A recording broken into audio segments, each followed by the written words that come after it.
ისე ნასეუნები დარჩენილ ხომ არა მოვიდა.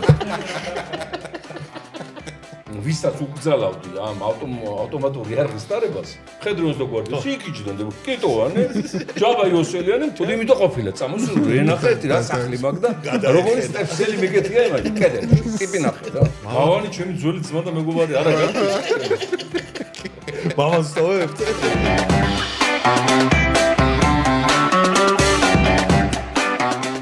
გაუმარჯოს მაყურებელს, მოდი რეგალიების გაუმარჯოს თქვნის გარეშე ვიტყვი პირდაპირ ჩვენი სტუმარია შალვა ნათელაშვილი. მე გრეგირავტაში. უღრუესი მადლობა ბატონო შალვა რომ გვესტუმრეთ. დიდი მადლობა თქვენ. ჩვენთვის ძალიან დიდი პატივია და რა ვიცი. როგორ პატივია, გარდა ამისა შველა გარკვეული, რადგან მთელი სატელევიზიო სივრცე ლეიბორისტებისთვის დაკეტილია. ივანიშვილის და ხაზარაძის ერთობლივი გადაწყვეტილებით. ჩვენი კარი თქვენთვის მუდამ ღია. ჩვენ გვაქვს საშუალება რომ ბევრ ტრამპმა იმით მოიგო სოციალებით საპრეზიდენტო არჩევნები და იმედია. აი ნელ-ნელა თქვენც უნდა ასეთ ავტორიტეტულ სტუდიაში შედეგები არანაკლები გვექნება 240,000 ხელმომწერი ყავთ ხო? კი ბატონო, ეგ ხელმომწერი. უბრალოდ მაყურებელი მუდმივი. კი ბატონო. იქით ხო იქით შეგვიძლია. ბევრგან ჩვენ გვაქვს ამერიკის სერვერს არ ყავს ვერგო. გვაქვს მაგის საშუალება რომ YouTube-ზე ბევრგან გამოჩნდეთ სურვილი თუ გექნებათ. ვერთმა ხელი მე ძალიან გამიხარდება ეგ მარტო. ჩვენ ძალიან გაგვიხარდა მართლა რომ დაგვეთანხმეთ და გვესტუმრეთ და დარწმუნებული ვარ ბევრი არხი იქნება ესეთი რომელიც ახლა გვიყურებს და თეთრი შურის შურს ჩვენი დარწმუნებული ვარ თეთრი შურით შური ეს სიკეთის ნიშანია. კი ბატონო. თავარი შავი არ გაეროს. კი ბატონო, ნამდვილად. ხომ არ მოგენატრათ ესეთ გარემოში აი აკუბარდიას თქვენი და აკუბარდიას დუო იყო ძალიან მაგარი და. ო აკუბარდიას სამწუხაროდ ჩაერთო. აი ამ დაწესებულ ბლოკში პარტიის წინააღმდეგ ან შეაცნეს ბოქში შეიძლება და ჩართოს. ჩვენ გქონდა ესეთი იდეა ბატონო შალვა რომ იქაც გაწყდა დიპლომატიური ურთიერთობები. დიახ, ჩვენ გქონდა ესეთი იდეა მე და გიორგის რომ ხო არ დავხვდეთ ტაშში ხო არ გქონდეს ფეხები ჩაყრილი თქო. ეგ ისტორიები ძალიან მაგაზე ძალიან განმივისდნენ, იმიტომ რომ ზოგიერთი იუმორს ვერ იღებს თქვა კარგად. ანუ ეწყინათ მართლა. მე ძალიან მიყვარს ეგ ისტორია მაგას რომ მოვუსმენ. ანუ ძალიან ძველია თან ხო ეგ რო დინდელის არის ღამის შოუში ყვებოდით მაგას მახსოვს და ხო ამას არ მოყვებოდი რომ არ ყოფილიყო გარკვეული გადახრები პოლიტიკური, როდესაც ეს ტელევიზია სხვა ტელევიზიებთან ერთად ჩადგნენ ივანიშვილის სამსახურში და დაუწყეს ფეხების ბანვა. 2012-ში. ეს ხალხი და ეს ქვეყანა დაღუპეს საერთოდ. და ეხლა უკვე მთელი მსოფლიო გვეხმარება ამერიკის თამადობის. რომ როგორმე გამოუძურეთ ამ მონობიდან და კიდე ვერ ახერხებენ. ხო წარმოგიდგენთ სად მოვა? სამწუხაროდ. ამიტომ იყო ეს რეაქცია ჩემი თუ რომ მაგას რამანაირად დავფარავდი არ მოუყვებოდი. თქვენ გახსოვთ ალბათ მაშინდელი ტელევიზიები რომ აი დააჯარიმეს ბატონი ბიძინა და მოდი ფული შეუგროვო და ხალხის რიგი და ფულს უგროვებდეს. ეგ ისტორიაში არ მოხდა რომ მილიარდერთან ყაჭას ფულს უგროვებდეს ხალხი კიდევ. ღმერთად ირჩევდეს. და თან ფეხებს უთბილავდეს. აუ ეხა ისე უგზნობ თავს აი ვერასდროს ვერ წარმოვიდგენდი რომ ოდესმე აი ჯერ ერთ გადაცემაში მოხდებოდი ბატონ შალვას მე წამყვანი ვიქნებოდი მაგ გადაცემის ხო საერთოდ ვერ წარმოვიდგენდი. პატივია ჩემთვის თქვენ არის ინტელექტუალურ ახალგაზრდებთან ურთიერთობა. უღრუესი მადლობა. მე ძალიან ველოდები დედა ჩემი როდის უყურებს ამ გადაცემას. მოგითხოვს გადავცემთ აქედანო. ნახე ბესად ვარ. აუ არა ძალიან დიდი მადლობა კიდევ ერთხელ და. ხო, ისი კითხვა მინდოდა. პირველ რიგში აუცილებლად უნდა თქვა რომ ეს ყველაფერი რომ ეს მოხერხდა ჩვენი სპონსორების დამსახურებაა. ლუდის და ნატურალური ქართული ჩიფსი, ასევე ბავარია, ჩვენი მეგობარი ლუდი და ალკოსფერო არის ჩვენთან ერთად. სამწუხაროდ ბატონიშა, სამწუხაროდ კი არა და. მეც მადლობას ვუხდი თქვენთან ერთად. სპონსორებს დიდი მადლობა.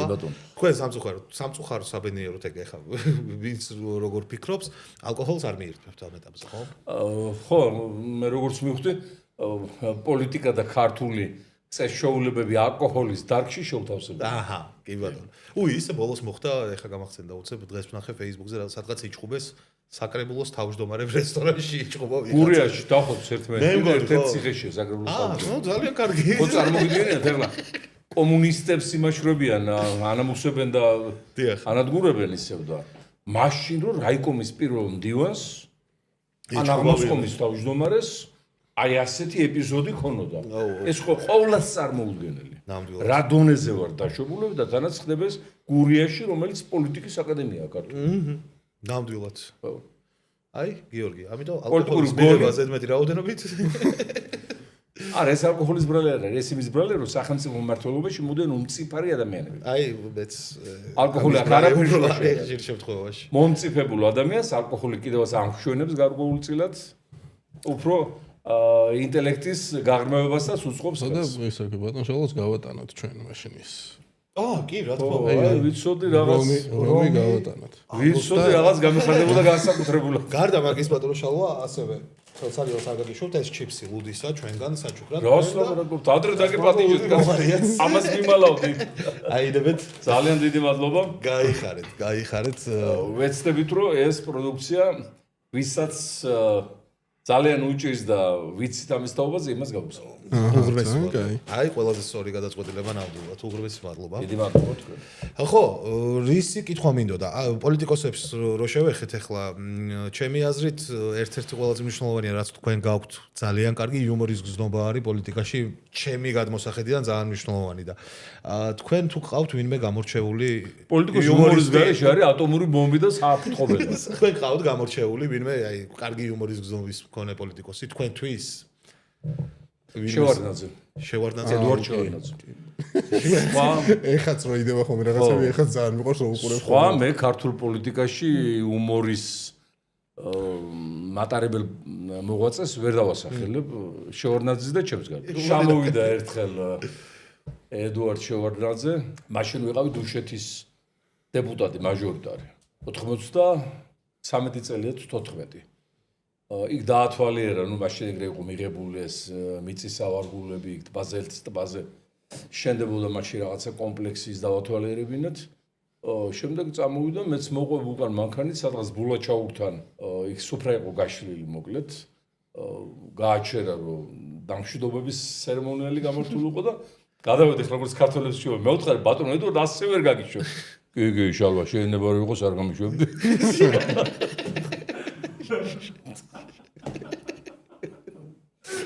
ხოდა მე მივხვდი რა სიზურველებთ ხოლმე შევარდნაძეს უბრალოდ ასე დაბრაგაგიო.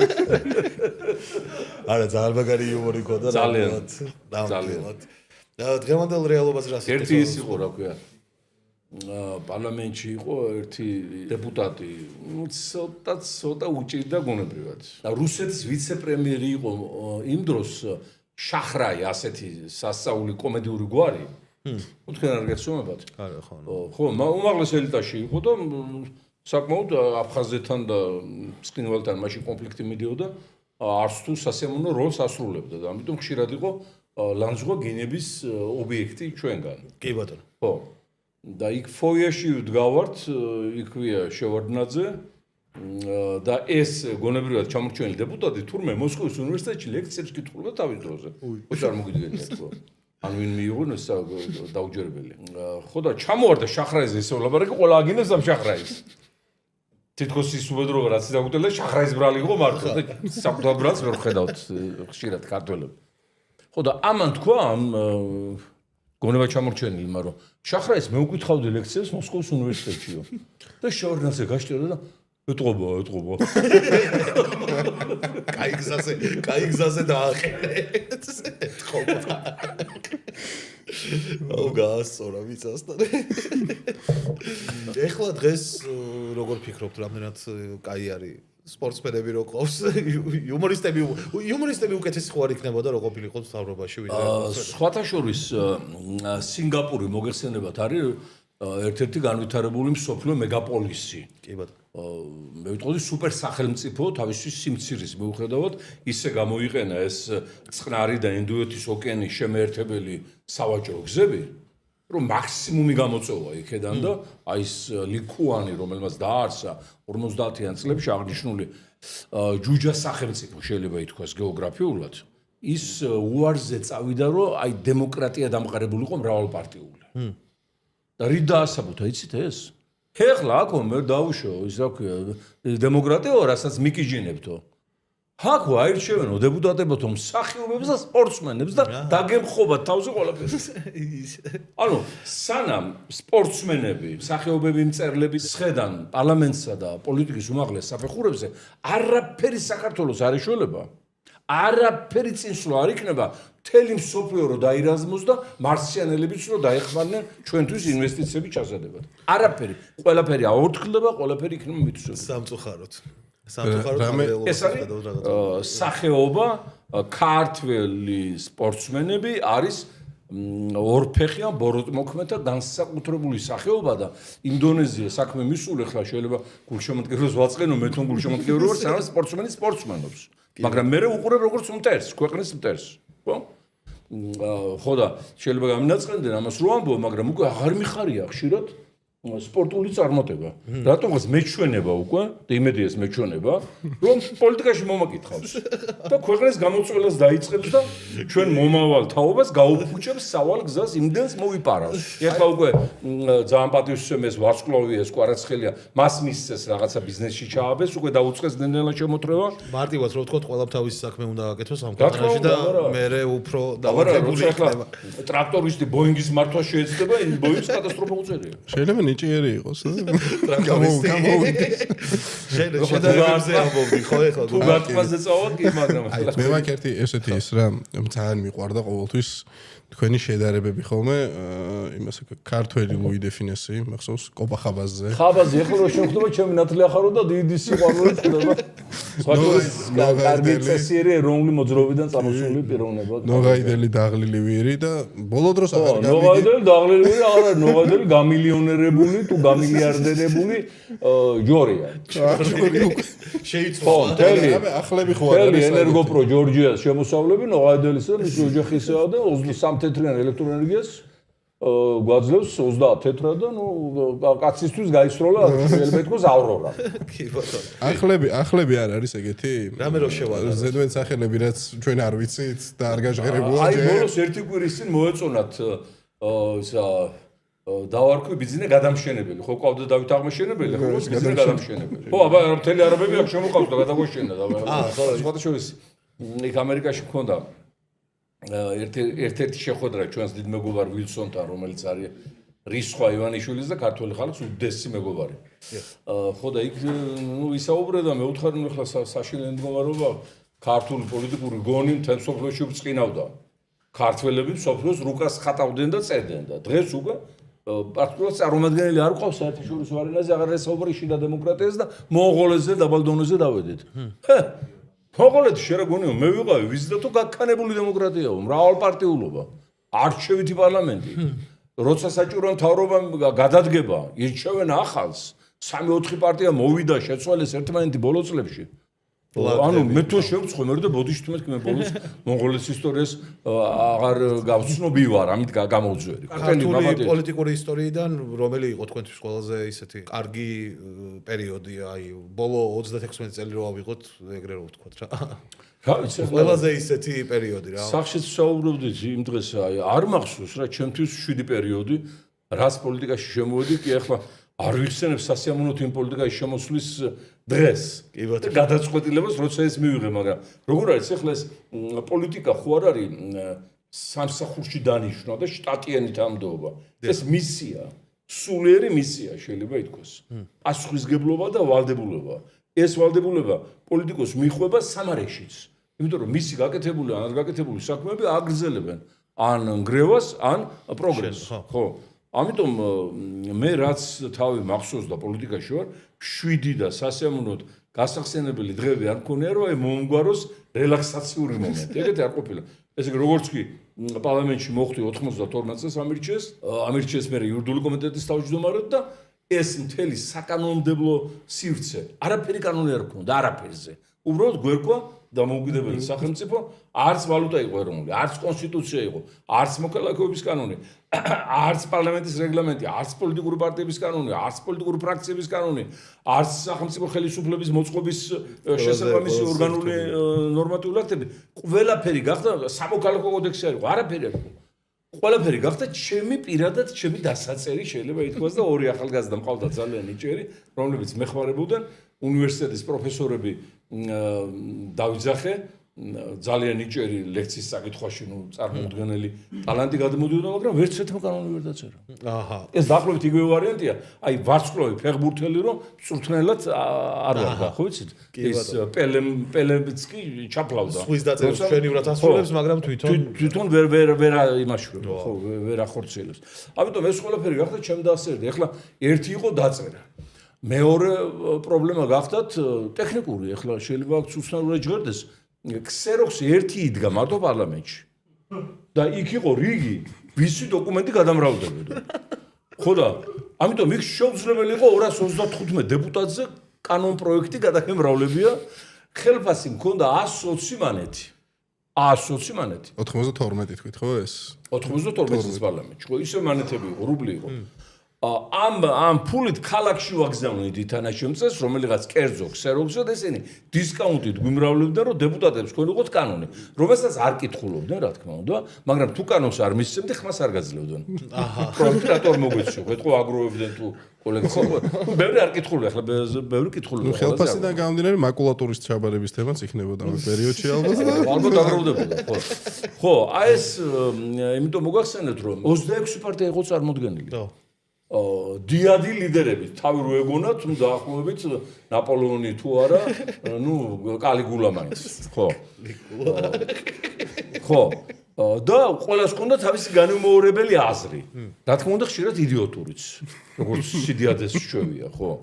მაგრამ ამას ვერ ეტყოდი პისში, რომ ეს სულელე როგორ მოგივიდა აზრად, უნდა გეთქვა, რომ აიცით, აი ძალიან ორიგინალური მოსაზრება, რომელსაც შემდგომში გავითვალისწინებთ და გაძლევდა უკვე მას.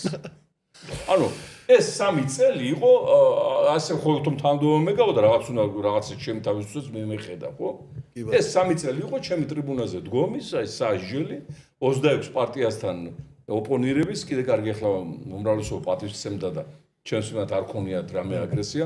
იგივე იარაღის ტარების აკრძალვის კანონი წვეთდა საქართველოს ბედს.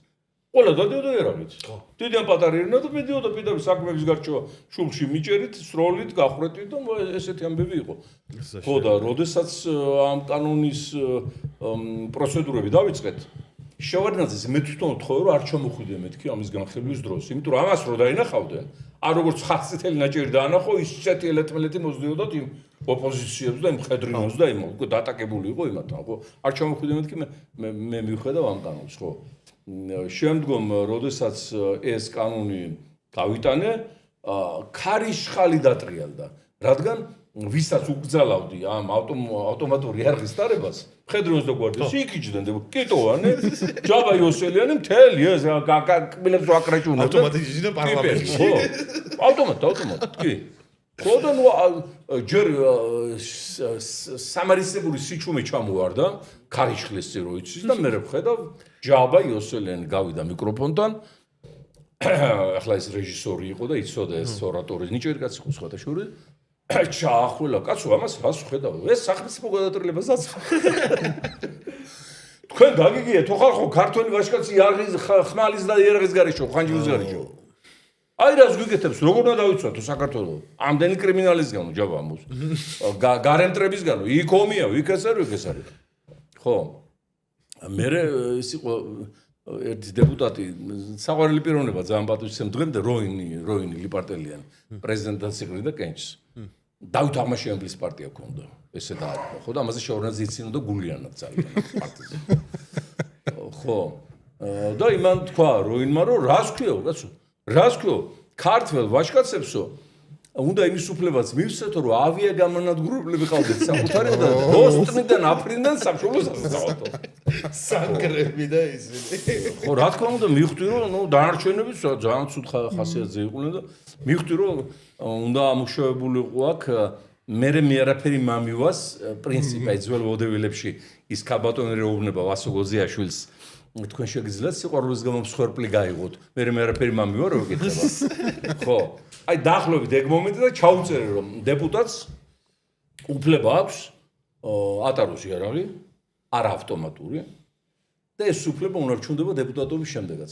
როგორც კი ეს წაიკითხეს, სულ ყველა მის საქმე ჯაბა იოსელიანი ჩათვლა. თორმე საჭირო არ ყოფილა ის რა ქვია, ყველა ქართველს კონდეს იარაღი. ყველა აფრინდეს იქიდან თავისი მოსვლიდან. და დამთავრდა სამოქალაქო ომი საქართველოში ამით. დღეს ისე შეარაღებული ფორმირებების საქმე ყველაფერი დამთავრდა ამ გამო. დღეს როგორ უყურებთ მაგრეალობას ანუ იარაღის დარების ამბავზე, იმიტომ რომ ჩვენ გქონდა კამათი მაგაზე, კამათი რა საუბარი გქონდა, იმიტომ რომ მე ის ვარ. ცოტა შეიცვალა თქო საქართველოში ის რეალობა, რომ ადამიანს უნდა კონდეს თავდაცვის საშუალება ალბათ უფრო რა. შენ უფრო კარგად იტყვი მაგას. ის კანონი კარგად არეგულირებს ამ საკითხს, ყველას აქვს იარაღის, ნახევრად ავტომატური იარაღის შენახვის უფლება. კი ბატონო. სახლში, ამიტომ თუ პირადი საფრთხე შეექმნა პიროვნებას და ოჯახს, შეუძლია იარაღის გამოყენება აუცილებელი მოგერიების და უკიდურესი აუცილებლობის პარაგებში. ღმერთთან დაგიფაროს, მაგრამ ქუჩაში იარაღის სიარული კატეგორიულად უნდა გამოირიცხოს, იმიტომ რომ ამას მოჰყვება ახალი სამოქალაქო დაპირისპირება. კი, მე რას ვამბობ, ანუ მე მგონია რომ მაშინ ან არავის არ უნდა კონდეს, ანუ ჩემთვის მაგალითად არც დეპუტატი არის პრივილეგირებული მაგ კუთხით, რომ უნდა კონდეს დარების უფლება, არც არავის საერთოდ, ან არავის არ უნდა კონდეს, ან ყველას უნდა პოლიციის გარდა რა თქმა უნდა, პოლიციის. ამაში სრულად გეთანხმებით ის რაც მოგიყევით ნამდვილად ჩემი ჩაწერილია კანონში, რომ უფრო დიდი საფრთხე ამეცილებინა ქვარისთვის. ხო, მაგრამ არ გამოვიდოდა და მაგრამ მე ამის გაუქმება შეიძლება 2 წუთში, როგორც აუქმებენ კონსტიტუციას და ყველაფერს რაც უნდა. მაგრამ აღარ აუქმებენ ეს. რა თქმა უნდა, არც დეპუტატებს არ უნდა კონდეთ იარაღის დარების უფლება. არავითარი შენახვის უფლებით ხოლოდ და მხოლოდ. შევცვლით ამ რეჟიმს და იმედია ასე მოხდება და პარლამენტში შევალთ, პირველ რიგში მე გავაუქმებ თვითონ. და უნდა გართულდეს ჩემი აზრით ნებართვის აღების. ნებართვის აღება კი. იმიტომ რომ სასაცილოა 14 კითხვაა და 15 ბოდიში. ხო 15 კითხვა არის და 2 შეცდომის უფლება გაქვს. ხო, ნუ აი. ხო, არის ეს ტესტირება და მე დაასწრე. სანადირო და თავდაცვის იმაზე არის. თქვათ ალკოჰოლიზმზე, ნარკოტიკებზე და მეგონი ფსიქოტესტი არა ის რა ქვია, როგორც ის ნასამართლები თუ ხარ რაღაც მაგ შემთხვევაში ვერ გადიხარ. ნუ ეგ ლოგიკურია. თუ არ ვსწრები, ოღონდ ზუსტად არ ვიცი, მაგრამ ისე იმდენად სასაცილო არის 15 კითხვა არის, ანუ არის რა პრავის ტესტზე ხო არის 1600 თუ რაღაცა და მოგივა 30, იქ 15 მეტი არა. პრავის ჩაბარება ჯობე ჰარვარდში ჩავყავ. რაღაც მომენტში კი. აქ მარტო 15 კითხვაა და თან 2 შეცდომის უფლება. უფლება. არა, იმასაც არა ის კითხვებიც მაგარია, ხო. რა ქვია, სროლა. მეგობართან ძალიან შეიძლება. შეიძლება ალბათ გახვიდს მაგას. სამი დახმარება გაქვს. არა, ისეთი კითხვებია რა, შეიძლება რომ ჩახედო დატენილია აქვს.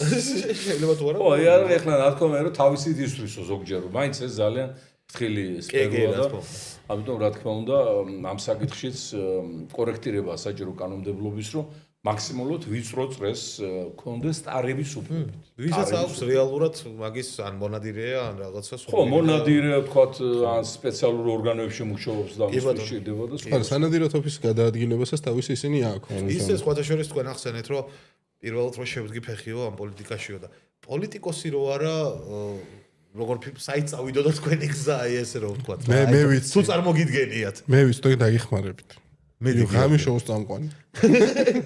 ისე ხო, ქარიზმა ძალიან კარგი გაგვდა. თქვენ ვერ გაჭირებოდით, მაგრამ შოუს ალბათ. არა, მე დარწმუნებული ვარ. არა. საუკეთესო იქნებოდით. ალბათ დიდი მადლობა. ალბათ წავიდო და იმ გზით რა გზაც მქონდა ასევე არჩეული, მაგრამ აი მე გადავუხვი ამ გზიდან მეცნიერება. მე დიპლომატურ აკადემიის ასპირანტურა მაქვს მოსკოვში დამთავრებული. საერთაშორისო სამართალია ჩემი სპეციალობა კოსმოსური სამართლის ქვეპროფილით. მუშაობდი ძალიან აქტიურად აი ამ ციური სხეულების ათვისების სამართლებრივი საკითხებზე რა პრობლემაც ახლა დაუდგა კაცობრიობას ახლა მასკიდე ესენი მარსზე და თვარეზე ბაზებს და ყველაფერს აშენებენ ეგრე არ არის უპრაგონოდ მაგას არეგულირებს საერთაშორისო სამართალი კაცობრიობის საერთო საკუთრებად არის კოსმოსი გამოცხადებული არავის არ აქვს უფლება ახლა იქ ოკუპაცია გააკეთოს და მიითვისოს რომელიმე პლანეტა მე ვიცი 1-2 სახელმწიფო იზამს მაინც უკვე გამოაცხადეს რუსებმა უკვე გამოაცხადეს რომ ვენერაო ეს რუსული პლანეტაო იმიტომ რომ მაგათმა ორმა აპარატმა 80-იან წლებში მიაღწია ვენერას ზედაპირს. კი, იქ არის 470 გრადუსი სიცხე. აი ჯოჯოხეთი მართლა ეთყობა ჯოჯოხეთში ვინც მიდის იქ ვენერაზე. ეს აპარატები გარკვეული ხანი ზედაპირზე აი ამ უდიდესი წნევის და სიცხის პირობებში იღებდნენ სურათებს მარსის ზედაპირის. მერე ეს ვერავინ ვეღარ შეძლო. ამიტომ გამოაცხადა ლოთი მედვედევი რო ეყავთ რომ მე ვენერაო რუსული პლანეტაო. ამერიკელები ახლა მარსზე ჩალიჩობენ. იქ ჩინელები მთვარეზე აპირებენ ბაზას, ანუ იქაც მიდის, აი რაც ხდებოდა დიდი კოლონიური დაპყრობების ეპოქაში, გეოგრაფიული აღმოჩენების დროს კოლონიური დაუფლებები მთელი კონტინენტების დაახლოებით ეგეთი ტენდენციები იგრძნობა კოსმოსში და ეს მომავალში პრობლემა დაუდგება კაცობრიობას 100 წლის შემდეგ, 500 წლის მერე, 1000 წლის მერე. ამიტომ ეხლავე იყო დარეგულირება მაგ თემების საჭირო, მაგრამ ნუ მე გამოვეთიში ამ საკითხზე მე და მიხედავ სკოლის დარჩენ მეცნიერებაში. აი თქვენ უნდა დარჩენილიყავით, კარგად გადაანაწილებდეთ ახლა. ეს შემთხვევით ნამდვილად კარგი იქნება. რუსები უნდა გაგვეშვა მერკურიზე, იყვნენ იქ მოიხარშონ. არა, ვენერაზეც კარგად მოიხარშონ. მარსი აქეთ ქართული ნახევარი ჩვენი, ნახევარი ამერიკის. ჩვენ უფრო გვაწყობს ახალი აღმოჩენილი პლანეტა სხვა მზის სისტემაში. ეს არის K18. დედამიწას დაახლოებით 2.5 დიდია. მთლიანად შედგება ოკეანისგან, როგორც ვარაუდობენ. ეს ჯეიმს უების ტელესკოპმა აღმოაჩინა, რომელიც გახლავთ აი ძალიან გვიტყვენ სამყაროს ღრმა შრეებში შემსვლელი აპარატი და ეს ოკეანის არსებობა დაადგინა ამ აპარატმა იმით, რომ აი ზღვაზე რო გავდივართ, სუნი ხო დგა? ეს არის პლანქტონის და იქ მაცხოვრებელი ცოცხალი ორგანიზმებისგან გამოყოფილი ცხოველმოქმედების ნარჩენები, აი სუნი ზღვის რაც ვიცით რა არომატი. და აი ეს ნივთიერებები დააფიქსირა იმ უების აპარატმა და დაადგინა რომ ცოცხალი ორგანიზმის გარდა ამ ნივთიერებას ვერ გამოყოფს ვერავინ. ცები ამიაკის ნიშნები. ამიაკი შეიძლება გამოყოს ვულკანმა მაგალითად. ხო. ანუ გეოლოგურმა პროცესმა. მარსზეც არის ამიაკის ნიშნები.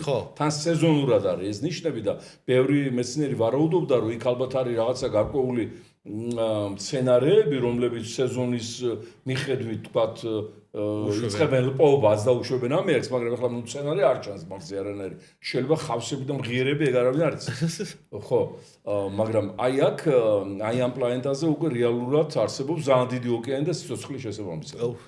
ასე რომ ზის სისტემა ამ კუთხით ღარიბია. ხო, ღარიბია მაინც. მე თვალს კიდე ადევნებთ იმ ყველაფერს მაინც. არა, თვალს ვადევნებ კი, იმიტომ რომ ნუ მაინც ახლა სპეციალობა ჩემი მეცნიერული პროფილი ასე რომ თქვა და ინტერესის სფეროც არის. მე ვიცი რომ თქვენ ბევრი გიმოგზაურიათ ყველაფერთან ერთად და ეხლა რუსეთი რო ვახსენეთ უბრალოდ მაკედან. ყველაზე ცუდი ქვეყანა სადაც ყოფილხართ მივლინებით მოდით ესე ვთქვათ. ვერ ვიტყვი რომ რომელიმე ცუდი ქვეყანა იყო, რადგანაც მოგზაურობა ისეთი დაუვიწყარი განცდა, რომ რაც არ უნდა ცუდი რამ ნახო, სიახლეა და კარგად რჩება თავში. ამიტომაა რომ ეხლა მაგალითად შვედეთში ასეთი პროტოკოლი შემოვიდა, ექიმები უნიშნავენ მოგზაურობას. აი ადამიანებს, ვისაც აქვს თქვას ნევროზი, დეპრესია, აი ეს ფსიქოლოგიური გადაღლა, არამე ორგანული დაავადება. მოგზაურობას უნიშნავენ ორ კვირიანს, ერთ კვირიანს, თან მოგზაურობის დროს დადგინდა რომ გადის ეს სიმპტომები. და შეიძლება მორჩეს ადამიანი. ეხლა შვედეთში მიდის დავა იმაზე, რომ ეს დაუფინანსოს სახელმწიფომ ეს მოგზაურობა თუ არა. და დარწმუნებული ვარ დაუფინანსებენ და აქ კიბოთი დაავადებულ მეოთხე სტადიის პაციენტებს ქიმიოთერაპიასაც არ უფინანსებენ. აი ამ დონეზე ვართ. აი ეს განსხვავება ჩვენსა და ევროპას შორის. მაგრამ მაინც აი ისე რომ ვთქვათ რომ ყველაზე ცუდი მოგონება რომელმა ქვეყანამ დაგიდოვოთ. აი ის კი არა ცუდი იყო თვითონ ქვეყანა, არა, აი ცუდი რამე შეგემ თქვათ, რამე ისტორია მაგალითად რამე ისტორია. არც ერთ ეხლა მე ძირითადად ჩემი მოგზაურობა იყო ოფიციალური, ანუ ვიზიტები იყო. თუ არ ჩავთვლით ეხლა რუსეთს, რომელიც იყო საბჭოთა კავშირი, მე ვიყავი საბჭოთა კავშირის მოქალაქე, დავიბადე ასეთად. და ამიტომ იქ არ თვლიდი რომ უცხო ვიყავიან რაღაცა და ნუ ჩემმა სიჭაბუკემ გაერხა მოსკოვში, გარკვეულად ციმბირში და ნუ დაუწყერის თავეჭილებები დამრჩა თქვა ტაიგიდან დაწყებული და ნუ არბატი დაგვირგვინებული, რომელიც ხელოვნების მექად ითვლება დღესაც. ეხლა ის პოლიტიკა რო ღვთისმირიდან გადავარდნილია რუსეთის ერთია, მაგრამ იქ არის სხვა სფეროები, მეცნიერება, ხელოვნება, თვითონ ხალხი, საოცარი კეთილი, გულიანი ისეთი სტუმართმოყვარე განსაკუთრებით ციმბირში. იქ უკრაინელებია ძალიან ბევრი ციმბირში, უკრაინული წარმოშობის მოსახლეობა. ამიტომ ისეთი მიღება იციან და გადაყოლა სტუმრად რომ მიყვალ. ყველა თითქმის შეიძლება შეადარო აქაურ ჩოროიღებს სტუმრებს ხო ესეთი. მიზეზი გასაგებია რატო არიან ბევრი უკრაინელები ციმბირში, ალბათ მიხვდებოდით. ხო, თავის დროზე საბჭოთა კავშირმა იზრუნა მაგაზე. საბჭოთა კავშირმა არა მარტო ამაზე იზრუნა, საბჭოთა კავშირს მართავდნენ თქვენ ახლა ასაკით რა თქმა უნდა პატარები ხართ, საბჭოთა კავშირს მართავდა უკრაინული ელიტა. საბჭოთა კავშირს. ისტორია ასე მიდიოდა უხეშად რომ დავაფრაგმენტიროთ. მეფის ჩამოგდების შემდეგ კრემლში მოვიდნენ ხასიდ ებრაელები. 21 პოლიტბიუროს წევრიდან 19 იყო ხასიდ ებრაელი. კამენევი, ზინოვიევი, ტროცკი, რიკოვი, რა ვიცი, ყველა ტომსკი. ლენინსაც მაგას აბრალებენ ებრაელი იყო. როგორ? ლენინსაც ლენინი ებრაელი იყო, ბლანკის ქალი იყო დედამისი, კი. ორი იყო არა ებრაელი, სტალინი, ქართველი და სომეხი მიქოიანი. აი ეს, მთელი ისტორია, რუსი არც ერთი არ იყო, არც ერთი. მერე ეს ებრაელები კრემლიდან გაყარეს ქართველებმა. შემიძლია გითხრათ პასუხისგებლობით და იყო ქართული დიქტატურა, ფაქტობრივად იმპერია ეკონომდებოდა ქართველებს. ეს ფაქტია. ხო. და შემდგომ ქართველები კრემლიდან გააძევავენ უკრაინულმა ელიტამ. ის ხრუშოვი, ბრეჟნევი, ჩერნენკო, გარბაჩოვი, ეს მთელი შემდგომი ხელმძღვანელობა და პოლიტბიუროს წევრები, პოდგორნი, შელეპინი, შელესტი, პოლიანსკი, შერბიცკი, ეს ყველა იყო უკრაინელი. აბსოლუტურად. მაგიტო არის ნაწყვეტი. ამიტომ მინდა გითხრათ, რომ იმ პერიოდში ქართულ პოლიტიკურ ელიტასა და უკრაინულ პოლიტიკურ ელიტას ერთმანეთი არ უყვარდა. იმიტომ რომ იყო მძაფრი კონკურენცია იმ დონეზე, რომ გამოათრიეს სტალინმა ზულუმიდან და დამარხეს იქ დემონსტრაციულად იქ უკან და ნუ ცხონდა ამით პრინციპი. განსხვავებით ხო, მაგრამ იმათ ეგრეთ ცუდი გაუკეთეს. ხო. ამიტომ შეიძლება ითქვას, რომ ეხლა ის ომი, რომელიც მიდის უკრაინაში, გარკვეულწილად, გარდა იმისა, რომ აგრესია ეს პირდაპირი მასკალების როგორც უკრაინაში უძახიან, გარკვეულწილად არის იმის მტკიცებაც, ვინ უფრო მაგარი რუსია. ანუ კიევის რუსეთია პრიორიტეტი და მთავარი ამ ევრაზიის სივრცეზე თუ მასკალები და კიეველი რუსები ამათ მონღოლებთან შერეულს უწოდებენ. ანუ არც თვლიან სულთა სლავებად. ანუ ეს ცივილიზაციური დაპირისპირებაც არის ამ ომში. გასაგებია რომ ინგლისიც წააკეზებს, ამერიკაც წააკეზებს, რა თქმა უნდა ეს ბუნებრივია, კონკურენცია საერთაშორისო არენაზე შეუნდა მიხედოს შენ თავს თვითონ, თორემ საერთაშორისო ურთიერთობებში არ არსებობს ახლა მეგობრობა არის ადამიანებს შორის. იქ არის პარტნიორი ინტერესების დამტყობა. არ ემთხოვა ინტერესები. ხო, ამ შემთხვევაში უკვე ხდება კონფლიქტი რაღაცა. ამბავში რაღაცა მაგ შემთხვევაში თუ მეგობრობთ, თორე ისე რა თქმა უნდა, ამიტომ ახლა ამ რთულ გეოპოლიტიკურ პროცესებს სჭირდება სერიოზული გათვლები. ეხლა რა გათვლა უნდა მოსთხოვა იმას, რა ქვია კობახიძეს, იონიშვილის, ღარიბაშვილის, პაპუაშვილის, ლილუაშვილის და ღმერთს დიდი მადლობა, რომ ჩვენ ცოცხლები ვართ და ეგ სტუდიაში ვსვივართ აქ. აი ამ რთულ მდუღარი მსოფლიოში აბსოლუტურად მიგვაქანებს ისტორიის კარიშხალი მსოფლიო ოკეანეში. არავით არის გათვლა, არავით არის პროგნოზი, არავით არის პოლიტიკა, არავით არის სტრატეგია არ არსებობს. მართლა ღმერთს უყვარს. რისი თქმა მინდა და ეხლა ნუ YouTube-ზე ვართ და თქვენ რამე არხის გამოწერა ეს არის სტანდარტული ფრაზა ხოლმე გამოიწერეთ არხი და ლაიქეთ ვიდეო. რაიმე კუთხით ისე რომ შევფუთოთ რომ ლოზუნგი გავაკეთოთ რაიმე პოლიტიკური. ერთხელაც გამოიწერეთ ჩვენი არხი. შათვალეთ რომ მე თქვენ არხი გამოწერეთ. უღრესი მადლობა. რამე აი გუნდიში თქვათ რამე ტექსტი მიდი დამეხმარე. აი ასე აისრული ოცნება გამოიწერე YouTube-ზე. დავა მე არ მადლიკო. ოცნების დისკრედიტაცია მოხდაო. დავა შეიძლება აღარ გამოიწერო. გამოიწერე სანამ დაგასწრებენ. აჰა, всё. გამოიწერე სანამ დაგასწრებენ. ეს კონკურენცია იმას იზავს, შემოვიტანს. თქვენი ისინი იყო ხოლმე იქ ის ფრაზა რო იყო დიდას ვართმევთ ღარიბს ვაძლევთ რაღაცა თქვენი ისინი რო იყო ლოზუნგები. ამაზე გუნდი მუშაობდა თუ თქვენ რო იტყოდით ეგ იყო ხოლმე ვსო? ეს იყო გულიდან ამოსული სიტყვა, იმიტომ რომ საქართველოს გაუბედურება და გაღადაგება და ესეთ აქცია და არაბიზაცია გამოიწვია იმან რომ დიდრემა ჩაიგდეს ხელში არაპროპორციულად დიდი სიმდიდრე დაუმსახურებლად და შემდგომ პოლიტიკაც ჩაიგდეს ხელში. ანუ ელიტა სიმდიდრით პოლიტიკა ჩაიგდეს. წინ წამოწეული ვიდრე ანუ კაცობრიობის მთელი საქმიანობა და მოღვაწეობა რა ფორმულას ეყრდნობოდა ისტორიაში. დიდართა კლანი უნდა ჩაეწიათ მმართველობიდან. სანამ ეს არ მოხდა, აი ვთქვათ, აბსოლუტიზმი გაერა, ფეოდალიზმი გაერა, მანამდე მმართველობა გაერა, ხო?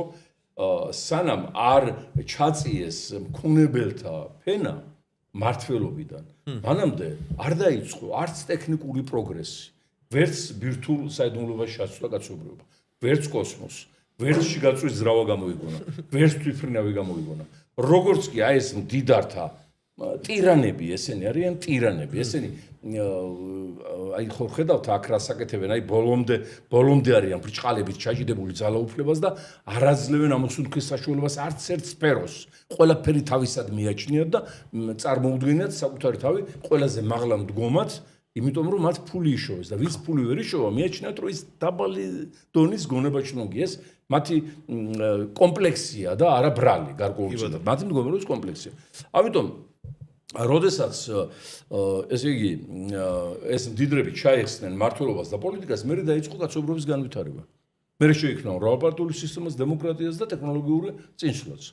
და ჩვენ ვართ აი ამ აბსოლუტიზმის ეპოქაში, შუა საუკუნეების ეპოქაში, იმიტომ რომ მდიდრები გუმართავენ. საკმარისია აქ მდიდარმა მოინდომოს პოლიტიკაში წამოსვლა, დღემდე ასე იყო, გარანტირებული აქვს ხმები, გარანტირებული აქვს პარტიის რეგისტრაცია, გარანტირებული აქვს მმართველობით გაისროლო დაფინანსება პატარა. გარანტირებული აქვს ტელიარხის გახსნა, ყველა პარტიის სასარგებლოდ ვინც ფული გადაუხდა და შექმნეს ამინდი. განწყობა ქმნის ხო მე შედეგს. და მტკიცება იმისი რა ეს არის დღეს ალტერნატივა აი რის ლეიბორისტები ეს სოციალიზმი ძველი დახავსებულია მდიდარი არ მოიპარავს იმიტომ რომ აქვს სიანდულეში თურმე უფრო დიდი მადა აქვს მოპარვაში მდიდარს ასე შემდეგ ესენი ქმნიან ამას ანუ ეს მდიდარი თან უკანონოდ გამდიდრებული ყაჩაღურით გამდიდრებული ერთია ეხლა არც ერთი არ მოსულა აქ ბილ გეიტსის კანტორიდან ან სილიკონის ველიდან ამიტომ ეს რაც მე ვთქვი არ იყო არც ხუმრობა არც თქვათ რა სიტყვა კაზმულობის ნიმუში ეს იყო აბსოლუტური ტრაგიკული რეალობა რომ მდიდარს თუ არ წავართმევთ ძალაუფლებას პოლიტიკურს პირველ რიგში ვერც ქვეყანას დავაყენებთ ფეხზე არც დემოკრატია გვექნება არც განვითარება და საერთოდ არ დავრჩა ხო საშუალო ფენა თუ არ წამოიწია შეუძლებელია აი ამერიკაც კი მოგეხსენებათ იმ ხელა კორპორაციები და მარტო ბოინგი შეინახავს ხო ამერიკას რო წარმოვიდგინოთ მაგრამ 60% 70 ბიუჯეტში საშუალო ფენიდან შედის ხო აი მომსახურებიდან თქვა იქ პატარა მაღაზიებიდან არაქსელური აი ეს ტურისტული სააგენტოებიდან სასტუმროებიდან საშუალო ბიზნესი და შესაბამისად საშუალო ფენა ეს საყრდენია ყველა სახელმწიფოს ისე რეალურად რასაც რო შევხედოთ ეგეთ ქვეყნებს არადემოკრატიულს მარტივად რო ვთქვათ საშუალო ფენა რაც უფრო მცირე არის, მით უფრო დიქტატურისკენ მიექანება ქვეყანა ყოველთვის ეგრე არის. რა თქმა უნდა, ეგრე. როდესაც იყოფა მდიდარი ღარიბი ფენად სახელმწიფო, всё, ეგრე ვერ ხარ. საშუალო ფენა თუ არ არის. აქ არის ძალიან მდიდარი ფენა. ხო. და აბსოლუტურ უმრავლესობა სოციალურად დაუცველი გავატაკებული. ის საშუალო ფენა სადღაცა რაღაცას კნავის. ხო. კნავის, მაგრამ როგორც გამოყოს თან ჩაატყავენ. ეგრე. უბრალოდ უნდა იყოს თავისთვის თავის ადგილას იჯდეს და ბევრი არ ბოდიში და გაატრაგოს. ზუსტად. ხო. ამიტომ ეს ფრაზა არ იყო ეს შემთხვევით სამოსროლი. სამოსროლით მართლა ამას გავაკეთებთ. მდიდრის ნასახს პოლიტიკაში არ დავტოვებთ. დავაბრუნებთ ეკონომიკაში. ან ციხეში თუ მოპარული აქვს იმდენი და არ დააბრუნა უკან ბიუჯეტში ეს დასაბრუნებელია ყველაფერი ხო აი ახლა მასკს და ტრამპს რომ მოვიდათ ჩხუბი არ და მასკი აფინანსებდა ტრამპს მაგრამ მე რა თქმა უნდა იქ დაუწყო უფროსობა როგორც ჩანს და ახლა ტრამპი მაგას ავაიტანდა ამოკრაფაჭირო გააგდო თეთრი სახლიდან და საერთოდ უპირებდა ჩამორთმევას იმ კორპორაციის და სამხრეთ ამერიკაში უკან გაგდებას ასაბუთებდა რომ ეს უკანონოდ შემოვიდა ამერიკაში და უკანონოდ მიიღო ბინადრობის მოწმობა. ანუ პრობლემა ამერიკაშიც კი აი მდიდრების მოსილება პოლიტიკიდან. მდიდრების დიქტატი პოლიტიკაში. ნუ მთელ მსოფლიოში რეალურად პრობლემაა. იქაც პრობლემა დგას. ახლა იგივე საფრანგეთში ავიღოთ. ის უსახო ახლა მე შედარებებს უხეშ ვაკეთებ ამერიკაში და საფრანგეთში ისეთი პოლიტიკური ინსტიტუტებია რომ ყველაზე ღვთისმფრიდან გადავარდნილს აიტანს პრეზიდენტს და გადახარშავს და გადაამუშავებს ჩვენთან ეს ინსტიტუტები არ არის და ამიტომ ვარ ძალიან დამოკიდებული პერსონალიებზე ის მაკრონი როჩილდების დასმულია როჩილდების გამოზრდილი ლაწირაკია შეიძლება ითქვას რომელმაც შეარწმუნა საფრანგეთი და წარმოუდგენელია რომ დეგოლის ადგილას ფრანს მიტერანის ადგილას ჟორჟ პომპიდუს ადგილას და სხვა პრეზიდენტები ვალერი ჟისკარ დესტენი და ჟაკ შირაკი ზის აი ეს უსახო პიროვნება რომელიც არწმუნს საფრანგეთს აი დიდრებისგან თვითონ ვერ გაბედეს როჩილდებმა შემოსვლა იმიტომ რომ ფრანგები ახლა სოციალიზმის ერია იქ არ აიჭევენ მილიარდერს და მილიონერს შანსი არ არის ვერც მორგანემა გაბედეს პოლიტიკაში შესვლა ვერც როჩილდებმა ვერც სიმენსებმა ვერც კრუპებმა ვერც ფორდებმა ვერც ვერავინ იმიტომ რომ აი იმდენად არის დემოკრატიული საზოგადოება დამოხტული ანტიოლიგარქიული ელემენტებით, რომ იმათ აზრადაც არ მოუვათ იქ შემოსვლა, არ აირჩევენ. გააბანძებენ, მიტინგებს მოუწყობენ, გააკოტრებენ და საერთოდ ასწავლიან ჭკუას. ხო. იცოცხლე ეგეთი მიტინგები. ხო, არა, საფრანგეთი კლასიკური სოციალისტებია. მე მაგალითად მაქსიმუმ ვცდილობ, რომ საფრანგეთის გავლით არ ვიმოგზაურო. პარიზის გავლით, იმიტომ რომ ან ტაქსისტები გაფიცული, ან სტიუარდესები გაფიცული, ან ფრინავები გაფიცული, ან აეროპორტის მომსახურე პერსონალი არ გაგიმართლებს თუ ფერმერები არიან გაფიცული. ხო, ნეხსყრია ალაგ-ალაგ ხალხი. ასხავენ იმ ფეკალიებს სენატის შენობას. მაგათი იდეალური პერიოდი ის რა ქვია, საფრანგეთის რევოლუცია წააჭრეს დავები ყველას. კი, რა თქმა უნდა. ამიტომ მუდმივი ბრძოლაა საჭირო, რომ დიდრები არ მოვიდნენ პოლიტიკაში. ეს არის ქვეყნის გადარჩენის და განვითარების საფუძველი. და ამიტომ ეს არსენობა ჩვენთვის ანახტეული თემა. უნდა ვიარსენოთ ყველა. ცოტა YouTube-ს დაუბრუნდეთ. ბატონო შალო, რამდენად კარგად იცნობთ YouTube-ს? ქართულ YouTube-ს. შეიძლება ითქვას, რომ მეც გარკვეულწილად YouTuber-ი ვარ. კი, მაქვს ჩემი გადაცემა. აი ამ გაჭირობა მიჩვენა და გაქცევას გიჩვენებოთ როგორ არის. მას შემდეგ რაც ბლოკი დაგვადეს აი ამ ტელევიზიებმა, შემა შვილმა ბეკამ ეს პროგრამას მიაგნო, სადაც თქვა ერთი კნოპკის დაჭერით გადიხარ Facebook-ზე, YouTube-ზე და TikTok-ზე. აჰა, ლაივები გქონდა. ხო, კიდევ ლაივით შედიხარ სამივეგან და კითხვები ამოდის კომპაქტურად, ერთიანად სამივე ქსელიდან და ყოველ ორშაბათს საღამოს 20 საათსა და 30 წუთზე იწყება ეს გადაცემა. მაყურებლების რაოდენობა არის ხან 100,000-ზე. თუ გააჩნია ამ სეზონს განწყობას რა ვიცი. ხო, ხან 40,000-ია, ნუ ყველაზე ნაკლები მონაცემი 20,000-ია ხო. ძალიან კარგი შედეგებია დაბიჯერეთ. პირდაპირ კავშირია, ნუ გარკვეულწილად შეიძლება ითქვას, რომ ეს არა მარტო საქართველოში, არამედ რაც ვიცი ახლა პოლიტიკური გარემო სოფლიოშიც ასეთ პირდაპირ კონტაქტი ოპოზიციურ პარტიის ლიდერსა და ხალხს შორის არ არის სოციქსელებით, ანუ ჩვენ პიონერები ვართ ამ გაგებით. ანუ მეც იუთუბერი ვარ, ნუ თქვენ დონეზე ვერ გაიყოს თქვენი მომზადება. ეგ ყველაზე კაია, ჩვენს ყველაზე ძალიან გვიყვარს, რომ ლაივ გადაცემის როცა ვაკეთებთ, რომ ხალხთან უშუალო კონტაქტი გაქვს, რაღაცას პირდაპირ კითხვას გისვამენ, რაღაცა ეს ყველაზე ხო, ყველაზე მე და ზანურებაზურო რაღაც არ არის, ყველა კითხვის პასუხს. ნუ ეგ მაყურებელსაც ძალიან გვიყვარს თვითონ ეგეთი რაღაცა, ჩვენ ძალიან გვიყვარს, იმიტომ რომ ძალიან დიდ სიახლოვეს გრძნობ მაგდროს მაყურებელთან და ეგ თავისუფალი სივრცე ანალოგი ავტომატურად მოიაზრებს, რომ ეს უცენზურო და რაღაცა ვიღაცას ხო, არ ბლოკავთ ისიც ამოდის ვიღაცა კითხულობენ, მაგრამ მე არ ყურადღებას ხო. მე სხვა დაუძლებ გინდას. არა, შეიძლება, არის მაგისტრის არის საშუალება, რომ რაც პოლიტიკაში ვარ, დიდი სრულის მიუხედავად, არასოდეს არ შემიგინია საჯარო.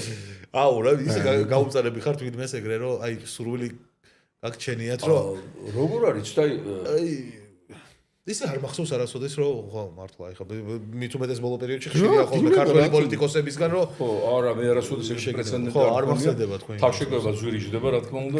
მე მაგალითად მირჩევნია მაგინონ, ვიდრე დაღლილი ვერი მეძახონან. ეგ არა, ხო, ეს ტექნიკური შეურაცხყოფა იდეალურია. ჩვენ გაუგზავნეთ ერთი იულია ლატინინა, ქარი თემური.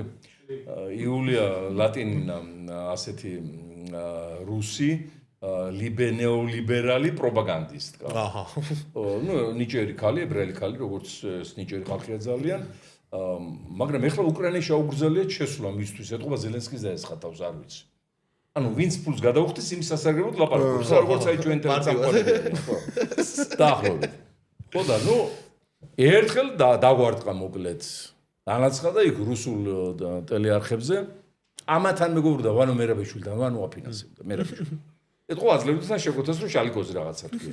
ის იტყოდა yes грузи один значит клоун.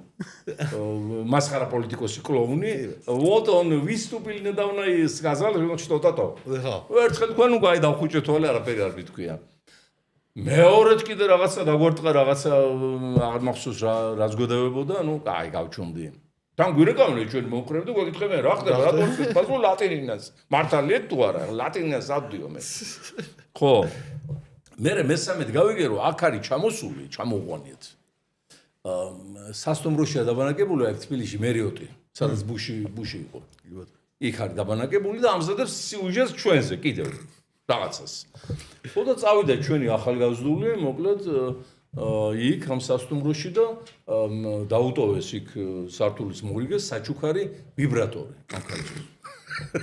ხო და შემდეგ ისეთ ნასეუნები და რჩეთყობას მაგრამ არ მოუგებთ. იქნებდა შვიდ. ეგ ახალგაზრდების ინიციატივა იყო, მე ხლა არაფერი ჯოჯია ყოფილი. სწორი მიგნება იყო ამ მომენტში. ხო, ნუ წაიღო თქვენი რა მოკლედ. აი ახალგაზრდების ამბავში ჩვენ გვაქვს ესეთი პატარა თამაშივით გვაქვს თქვენთან ბატონო შალვა ჯენზი თაობა ეხლა უკვე ერთვება პოლიტიკურ ამბებში და რამდენად კარგად იცნობთ მათ ტერმინოლოგიას და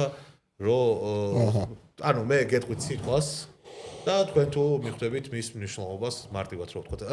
გულწრფელად გითხრათ მეც არ ვიცი ამ სიტყვებიდან 80%. ტერმინოლოგიაზე რა მოგახსენოთ, მაგრამ ეხლა ჯენზი რომ ხდება იგივე გარეთ ან მიტინგებზე, დემონსტრაციებზე, დიდი ურთიერთსიყვარული გვაქვს. მართლა ვერ ვარჩევ ჩემი შვილებისგან და აი იმედის თვალით უყურებ ინდონეზე რომ აი გადამრჩენება მომეჩნია. კი ბატონო, უბრალოდ აი საერთო ენას რამდენად იპოვით ამ ახალ თანამედროვე ტერმინოლოგიაში რა. კი ბატონო. პირველი სიტყვა არის რის თუ რამე შემეშლება შემისორე. რის. აი ესეთი სიტყვა რა შეიძლება ნიშნავდეს თქვენი აზრით? რიზა ხო არ არის? ა?